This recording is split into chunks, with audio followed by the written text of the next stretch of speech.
Living alone, especially as we grow older, is often seen as the ultimate freedom. Imagine the quiet mornings where we can sip our coffee in peace, the afternoons spent pursuing hobbies without interruptions, and the evenings where we can unwind exactly how we want. It's a dream many of us have cherished, the idea of living life on our own terms, free from the expectations or needs of others. And yes, there is a certain beauty in that solitude. But what we don't always hear about are the moments that can catch us off guard. The times when silence becomes a little too heavy, or when the independence we once craved starts to feel like a double-edged sword. It's not that living alone is a negative experience. It's that it comes with its own set of complexities, nuances that aren't as glamorous as the idea of endless peace and quiet. We've spoken to countless individuals, listened to their stories, and gathered their wisdom. This isn't just a single story. It's a mosaic of experiences from people who have walked this path before us. They've shared what surprised them, what they wish they had known, and the truths that only reveal themselves when we're actually living through it. So let's explore these aspects together, not to dampen the idea of living alone, but to understand it fully. It's about embracing both the joy and the challenges, learning how to navigate the reality of solitude in a way that enriches our lives. Because when we're prepared for what lies ahead, we can shape our experience, making it not just bearable, but truly fulfilling. First of all, you have to be your own emergency backup. Think about it. When you're living alone, especially in your later years, you're the person you rely on most. No one else will be there to catch every little mishap or notice when something isn't quite right. It's a reality check we all need to face at some point. The stories we hear aren't just isolated incidents. They are reminders of what it truly means to live independently. We've heard tales of individuals who experienced a fall and had no one to help for hours or, even more distressingly, days because they didn't have someone checking on them regularly. Now, this isn't to cause fear. It's to highlight the need for preparation. Our goal here is not to create worry, but to provide practical steps that can help us live alone safely and confidently. We're talking about living smart. Now let's dive deeper into why preparation is so vital. Many of us assume that nothing out of the ordinary will happen to us. But life has a way of throwing curveballs when we least expect them. It's not about thinking pessimistically. It's about being equipped for whatever might come our way. One of the simplest, yet often overlooked, safety measures is keeping a phone with you at all times. Yes, even when you're just stepping into the shower or taking a short walk to the mailbox. It might sound excessive at first, but let's put it into perspective. One story we came across involved someone who decided to make it a habit to carry their phone everywhere, even if it seemed a bit inconvenient. They did this because they understood that, in a moment of need, having their phone within arm's reach could be the key to getting help swiftly, rather than waiting in uncertainty. But carrying a phone is just the beginning. Let's think about modern technology and how it can serve as a safety net. Have you considered a smartwatch? These devices have come a long way and now come equipped with features that can detect falls, monitor health, and send emergency alerts. Picture this: you're out for a morning jog or simply moving about your home, and something unexpected happens. If your smartwatch senses that you've taken a fall, it can automatically notify emergency contacts. This isn't just a gadget. It's a powerful tool that can provide immediate assistance, especially when you're alone. With technology like this, we're adding an extra layer of security that allows us to live freely without constantly worrying about the what-ifs. Installing a medical alert system is another way to ensure you're never truly alone, even when there's no one else around. Think of it as your silent partner, ready to spring into action if you ever need it. This kind of system isn't about surrendering to fear. It's about embracing your independence while recognizing that everyone can use a bit of backup now and then.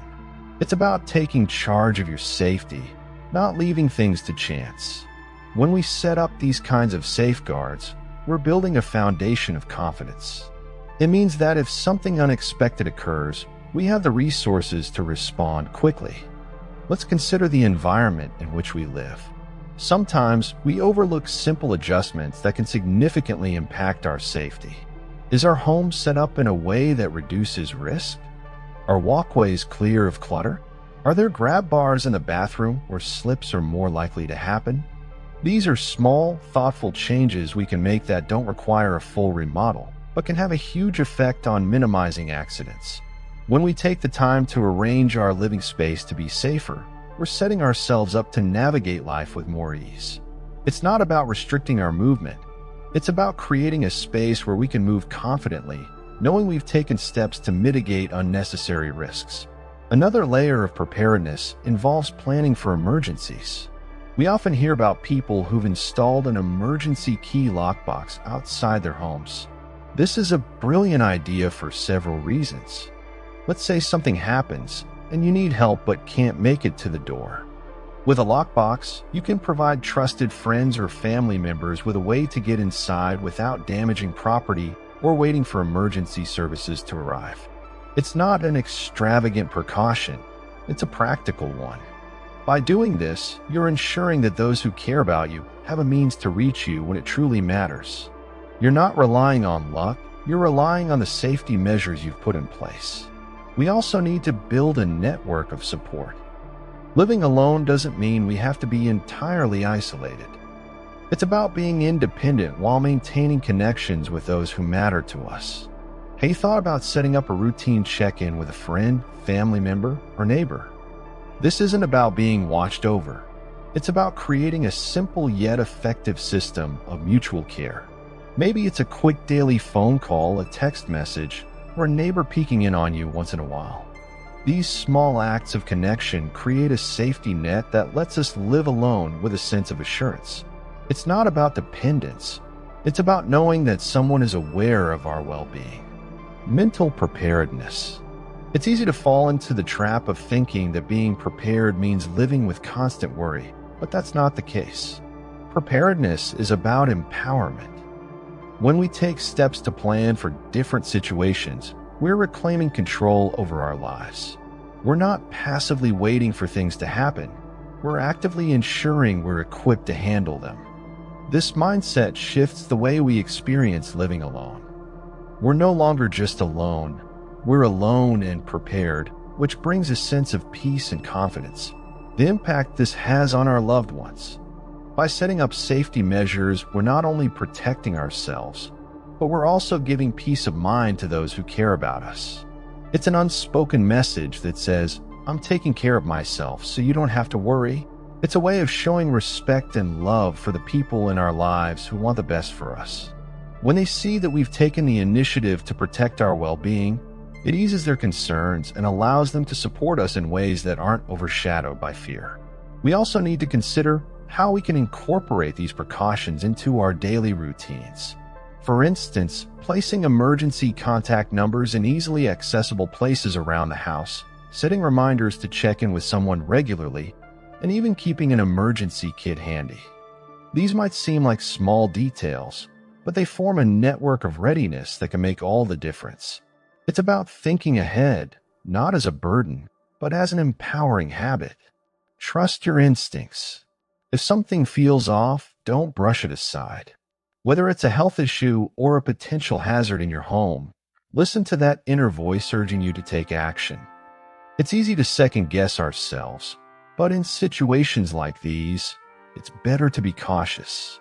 Acting on your instincts can sometimes be the very thing that prevents a minor incident from becoming a major one. We're talking about honoring that inner sense of awareness as part of our emergency backup plan. Being our own emergency backup is about living thoughtfully. It's about taking practical steps that allow us to enjoy our independence fully without the constant cloud of worry hanging over us. It's about transforming the way we view living alone, not as a risk, but as an opportunity to be the best, most prepared version of ourselves. By thinking ahead and setting up these safety nets, we're embracing our lives with a sense of security and assurance. So as we go forward, let's remember that living alone doesn't mean we're on our own in every sense. It means we have the chance to create a life where we feel secure, empowered, and connected. We are our own emergency backup, Not because we expect the worst, but because we know that with the right mindset and preparation, we can handle whatever comes our way. That's the kind of independence that lets us live confidently and fully. 2. Loneliness can be a real struggle, even for introverts asterisk. Now, we all know how the idea of living alone can seem like a paradise, especially for those of us who lean toward introversion. It's true, having a space all to ourselves can be freeing. But here's the reality many overlook. Even the most solitary souls among us can experience deep bouts of loneliness, particularly as the years roll by. It's not just about the physical isolation, but the sense of disconnect that can sneak up on us when we're not expecting it. Let's talk about this because it's something many people go through, but seldom address openly. Living alone might start as a dream, a space where we don't have to answer to anyone, where we can indulge in our routines, and where peace and quiet reign. However, as time passes, that dream can sometimes take a turn. Many people in their later years find their social circle shrinking. Friends move away, they retire, or sadly, they pass on. Making new friends becomes an uphill battle, not just because of our age, but because finding people who truly understand and relate to us seems more challenging than ever. It's not just introverts who feel this pinch. It's a shared human experience. We've all heard stories, haven't we? Stories of people who once thrived in their solitude, who suddenly find themselves feeling the weight of loneliness. One elderly gentleman shared his experience on a forum, saying he could go days without having a single conversation. Just imagine that for a moment, days passing without the sound of another voice. It's not that he didn't enjoy his independence, he cherished it. But he missed those little interactions that many of us take for granted. The quick chat about how the weather is turning or a simple, "What's for dinner tonight?" can make all the difference in feeling connected to the world. We often underestimate how these casual conversations contribute to our mental well-being. Living alone means these moments don't happen automatically. We have to seek them out, and that can be tiring. For those of us who naturally shy away from crowds or don't actively seek out social engagements, this effort might feel like climbing a mountain. But here's something we need to acknowledge. Loneliness isn't a sign of weakness, nor is it a problem reserved for the extremely social. It's a natural human response to isolation, and it's okay to feel it. Let's consider pets for a moment. Many people have found solace in adopting a pet, a dog, a cat, or even a bird. For some, this has been a lifeline, a way to fill that gap in their homes and hearts. One woman once shared how her cat had become her constant companion. "He might not talk," she said, "but he's always there when I come home, and that makes all the difference." See, it's not just about having another living being in the house. It's about the presence, the shared routines, and the responsibility that comes with caring for another. It's a reminder that we're not completely alone. Pets provide structure in our lives. They need to be fed, walked, or cleaned up after. This routine can bring a sense of purpose, a reason to get up in the morning and move through the day. It's a subtle reminder that life is happening, that there's a rhythm to follow. And for many who live alone, this rhythm becomes a grounding force. When we come home and there's a tail wagging or a soft purr waiting for us, it changes how we view our solitary space. It becomes less about being alone and more about sharing our lives with another, even if they're not human. We know adopting a pet isn't a one-size-fits-all solution. Not everyone is in a position to care for an animal, and that's perfectly okay. The point here is recognizing that the struggle with loneliness is real, even for those who have always enjoyed their own company. And it's important to find what works for us, whether it's a pet, hobby, or reaching out to a friend now and then. It's about creating moments of connection that break up the quiet and bring a little bit of warmth into our days. Have you ever noticed how just a few minutes of conversation can change your mood? It's fascinating how something as simple as a phone call or a short chat with a neighbor can make us feel seen and heard. When we live alone, it's easy to forget the impact of these small interactions. We might tell ourselves that we're fine, that we don't need anyone. And for the most part, we may be right. But that doesn't mean we're immune to loneliness. Many people have found creative ways to maintain social connections while living alone. Some have started attending community events or joining clubs, even if it's just once in a while. Others have turned to online groups or forums where they can chat with people who share their interests. It might not be the same as having someone in the next room, but it's a step toward keeping those feelings of isolation at bay. The key is to be intentional about these interactions, to recognize when we're starting to feel the weight of loneliness and take proactive steps to address it. Loneliness can sneak up on us, gradually chipping away at our sense of well-being. It can lead to feelings of sadness, anxiety, or even depression if left unchecked. That's why it's so crucial to be honest with ourselves about what we're experiencing. It's not about admitting defeat. It's about understanding that being alone and feeling lonely are two different things. We can love our independence and still crave connection, and there's no shame in that. Some have found that setting a routine helps. Maybe it's calling a friend every weekend, joining a local class, or taking a walk in the park where there's a chance to bump into others. Small as these actions might seem, they can build a sense of community around us. We may not always feel like talking, but knowing we have the option can be comforting. It reminds us that while we might live alone, we're not living in total isolation. And here's an important point. Loneliness doesn't mean we lack strength. Often, it's the strong, independent individuals who face the struggle silently. We're used to handling things on our own, not needing help. But in reality, recognizing our need for connection is an act of strength in itself. It takes courage to reach out, to admit that we miss those casual interactions, and to take steps to invite more of them into our lives. Living alone can indeed be a dream come true for many of us. It offers freedom and a sanctuary of our own. But it's equally important to acknowledge that, even for introverts, loneliness can be a very real part of that experience. Finding ways to connect, whether through conversations, pets, or community activities, can make all the difference in how we navigate this journey. Let's not overlook the power of small connections, for they can bring warmth into our lives when we need it most. 3. Keeping up with home maintenance. You see, it's not just about having the motivation, it's also about how our energy changes over time. Those once simple tasks like cleaning out the gutters, mowing the lawn, or even just vacuuming the living room start feeling like mountains we've got to climb. There's nothing wrong with admitting that it becomes overwhelming, especially when we're managing everything on our own. Imagine a woman in her late 60s, we'll call her Jean. Now, Jean used to keep a list of all the projects she wanted to tackle around her home, from repainting the porch to fixing that leaky faucet. But as time passed, that list started to look more like a mountain than a set of small tasks. It wasn't that she didn't care. She simply didn't have the stamina or the desire to keep up with it all. And we know how that goes, don't we? Sometimes, just looking at that list can make us want to set it aside and think, maybe tomorrow.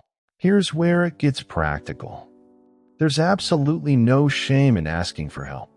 In fact, bringing in a bit of support can make a world of difference. Maybe it's hiring someone to handle those heavy chores or reaching out to family or friends to lend a hand now and then.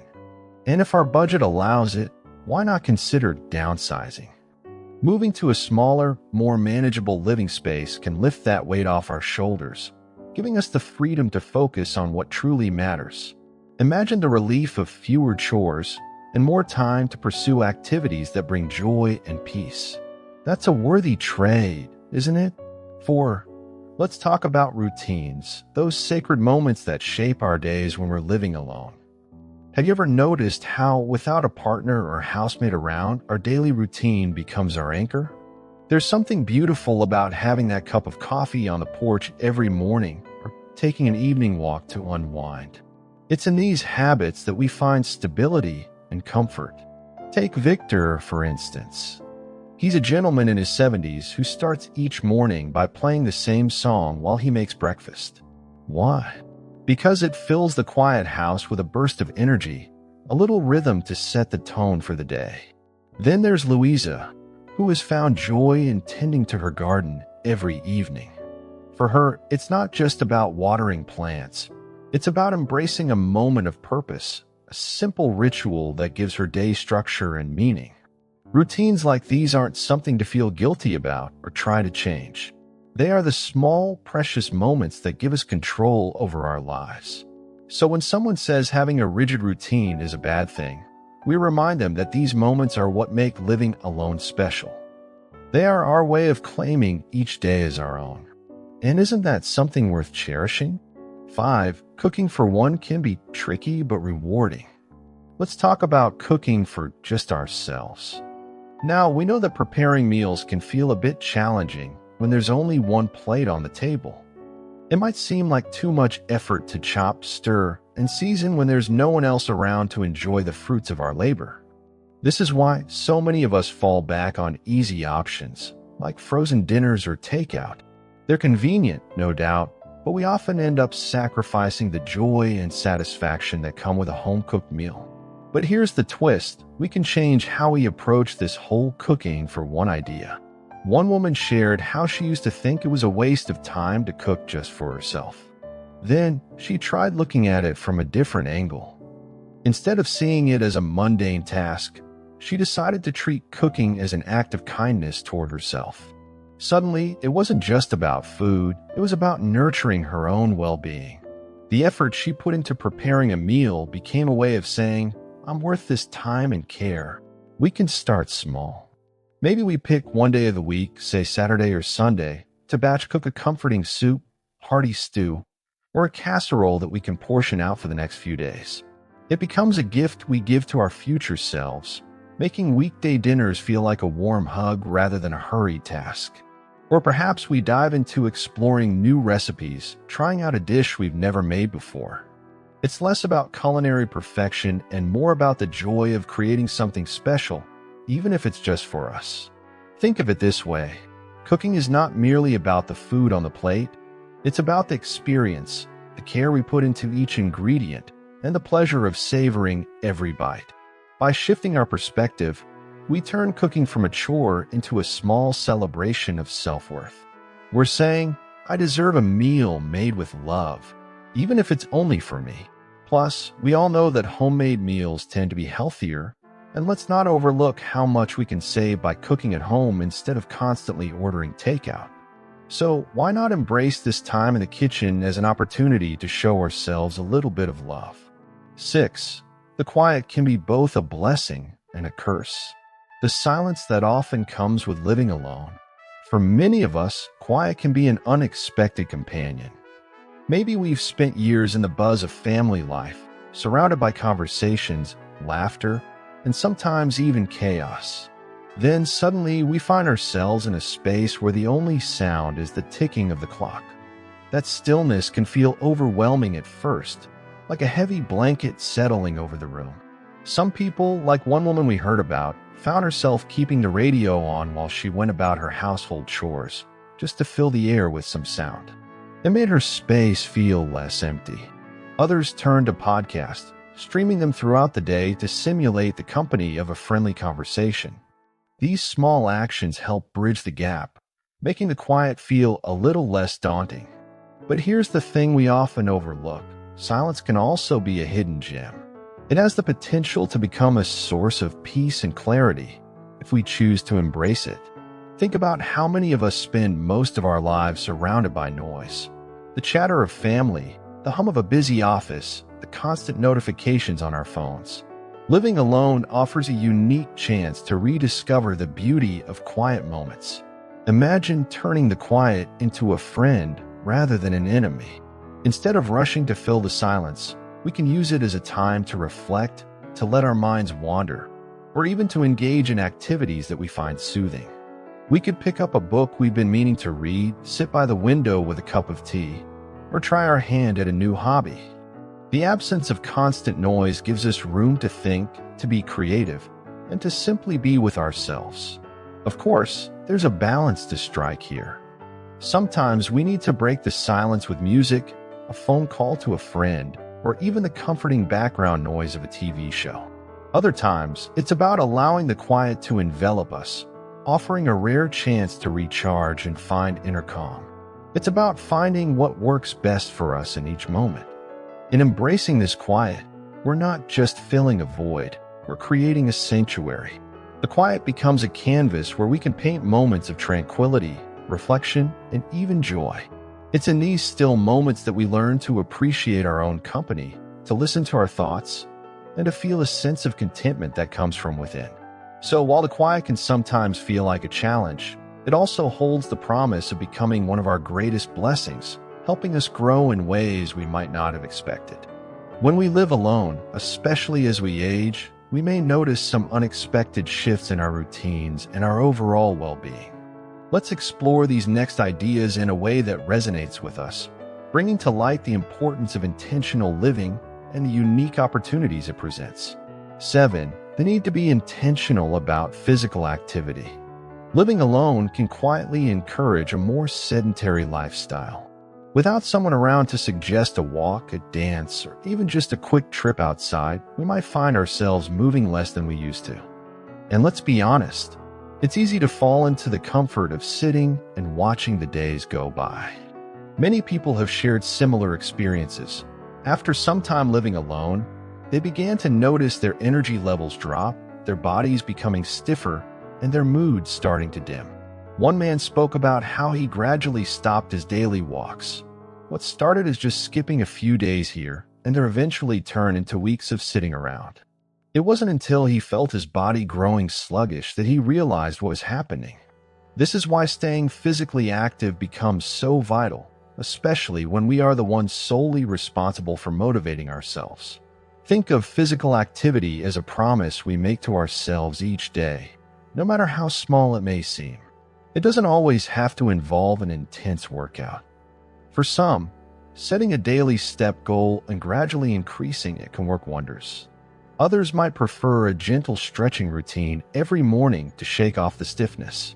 We can also explore joining local fitness classes tailored for older adults, where we not only move but also meet others on a similar path. One woman took an even more creative approach. She got a dog. Not only did it give her companionship, but the dog needed to be walked, which in turn got her moving regularly. So it's not about hitting the gym, it's about finding what feels right for us.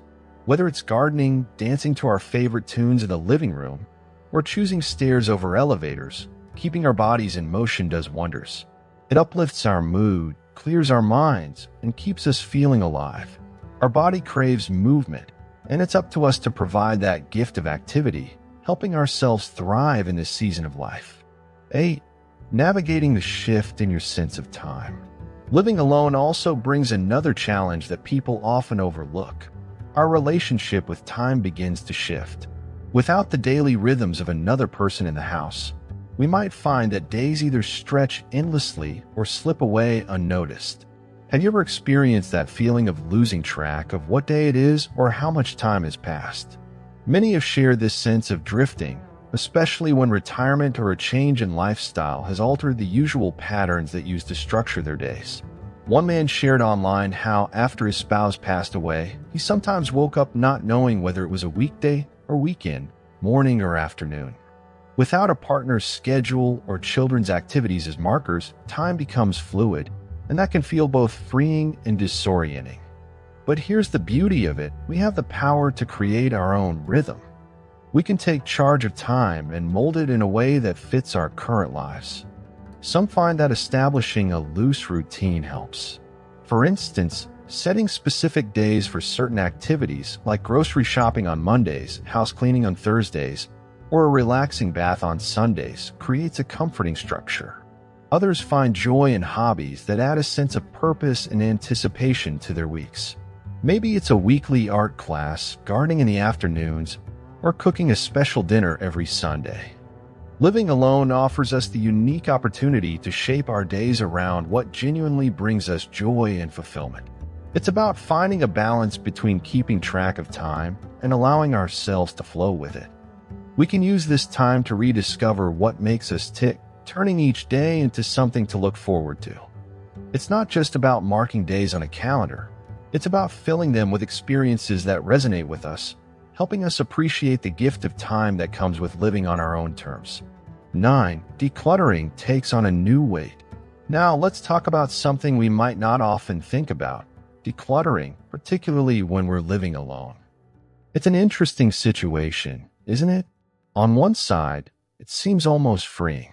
There's no one else in the room to debate over what stays and what goes. We don't have to convince anyone that an old chair or a dusty book is worth holding onto. It's just us making choices purely for ourselves, and that makes it easier to clear out the space. Yet, here's where it gets a bit more complicated. You see, every single item in our home becomes a piece of our personal history, a small reflection of the lives we've lived. When it's just us, objects around the house start to carry more weight. Every photo tucked into an album, every piece of furniture, every souvenir from a trip, we begin to see them as more than just things. They hold stories, memories, parts of who we were at different points in time. And that makes letting go much harder than it seems. We remember reading a reflection from an older woman who had lived on her own for years. She admitted that she often found herself keeping things purely for their sentimental value, even when they no longer served a real purpose. "It's just me," she would say to herself. "Who does it hurt if I hold on to these things?" But then a different question would sneak into her thoughts. Do I really want to leave all this behind for someone else to sort through one day? And that is the crux of it, isn't it? It's not just about cleaning up. It's about coming to terms with our past, deciding what parts of it we carry forward. In various communities, people often open up about the emotional struggle that comes with decluttering when living alone. It's not merely about tidying up. It's a form of emotional housekeeping. Each item we part with can feel like we're closing a chapter of our lives, saying goodbye to moments we've held dear. However, there's also a sense of liberation that comes with simplifying our space. There's a story that comes to mind of a man in his late 60s who made the conscious decision to downsize. He wasn't looking to embrace minimalism for its own sake. Instead, he wanted to make life easier for himself and, eventually, for his family. He shared how it gave him a profound sense of peace, knowing his home was now more manageable and filled only with what truly mattered to him now. Decluttering when we're older and living alone isn't about stripping away everything we've collected over the years. It's about creating a space that reflects who we are in this moment, not just the people we used to be. So, where do we start? It's about taking small, intentional steps. We might begin with a single drawer, a corner of a room, or even a box in the attic. Allow ourselves to feel the emotions that come up as we sift through these items. It's perfectly okay to keep things that bring us joy or comfort, but there's also power in letting go of what no longer serves us. By releasing the old, we make room for new memories, new experiences. After all, this is our space. We have the freedom to shape it into something that resonates with who we are now. 10 social invitations may wane, so create your own moments. Now let's shift to another reality of living alone, especially as we grow older: social invitations. It's something that can catch us off guard. We start to notice that gatherings become fewer and farther between, that our phone doesn't ring quite as often. Now, this isn't because people stop caring about us. It's just that life has a way of moving forward. Friends become wrapped up in their families, their careers, or even find themselves in new cities. Suddenly, we find ourselves on the outside looking in, waiting for the next invitation that might not come. We've seen stories shared in various circles online where individuals expressed that unsettling realization. One woman mentioned how she used to wait by the phone, hoping for an invite that rarely came. "I used to sit there waiting," she said, "but now I've learned that I need to be proactive, and that's where we need to shift our perspective." When we live alone, especially as we age, we have to take charge of our social lives. We can't rely on others to fill our calendars. We have to create our own moments of connection and joy. Imagine what it could be like to organize something that aligns with what you love. Maybe it's as simple as inviting a friend over for a cup of coffee, or starting a small book club where you get to discuss stories that resonate with you. When we host or initiate these gatherings, we shape them around our own preferences, and that's a kind of freedom we often overlook. Consider the story of a man in his 60s who decided to form a neighborhood walking group. Every Sunday morning, a small group of neighbors would meet and explore different local trails. It wasn't just about the exercise. It was about creating a routine that kept him active, connected, and fulfilled. By taking that first step to bring people together, he found a way to add a social dimension to his life that didn't rely on others' invitations. Living alone gives us the chance to design our social lives exactly how we want them. We can create the experiences we crave, whether it's a quiet evening of movies and popcorn, a crafting night with friends, or even a weekly cooking session where we try out new recipes together. It's about reaching out, taking the initiative, and crafting those moments of connection. When we become the ones who invite, who plan, who bring people together, we'll often find that others are more than happy to join in. It's about taking ownership of our joy, making sure our lives are filled with the laughter, warmth, and companionship we desire. 11. Self-care. When we live alone, it's all too easy to slip into habits that slowly chip away at our well-being. Maybe we start skipping meals, or we wear the same clothes for days. No one is there to nudge us or ask, "Are you taking care of yourself?" And that's exactly where the challenge lies. It's easy to think, "Who am I doing this for?" But we must remember it's for us. We've heard stories from people who've lived on their own for years. One man shared how he gradually let things slide. First, it was skipping meals. Then, it was avoiding the shower. And eventually, he found himself spending most of his days on the couch. It took him a long time to realize that he deserved the same care he would offer to others. Self-care isn't just about how we look or what we eat. It's about how we nurture our mental and emotional health. Are we keeping up with our medical appointments? Are we getting enough sleep? Are we making time for the activities that truly make us feel alive? These small choices add up, especially when there's no one else around to hold us accountable. Let's take another example. A woman who lives alone found comfort in creating a nightly ritual. She lights a candle, puts on a face mask, and settles down with a good book. It's a small gesture, but it's one she does solely for herself, a moment where she says, "I matter." These rituals, however simple, serve as a reminder that we're worth the effort. So let's make self-care a priority. Even if we're not going anywhere, let's get dressed in the morning. Let's cook meals that we genuinely enjoy, not just what's convenient. It's about sending ourselves a message that we are worth taking care of, that we deserve to feel nurtured and uplifted. Living alone, especially as we get older, comes with its challenges, but it can also be deeply rewarding. It gives us the freedom to shape our lives as we wish, to create an environment that feels truly like our own. Yet, we mustn't forget that self-care is the foundation of this freedom. It's okay to ask for help when things get tough, to lean on those around us. We've come this far, and there is still so much to explore and experience. Surrounding ourselves with things that bring us joy can make all the difference. Maybe it's the comfort of a beloved pet, the peace of tending to a garden, or the escape found in a favorite book. And when the hard days come, and they will, remember that you're not navigating this path alone. There's a whole community of people out there finding their way, just like us. We're all in this together. So let's share our experiences.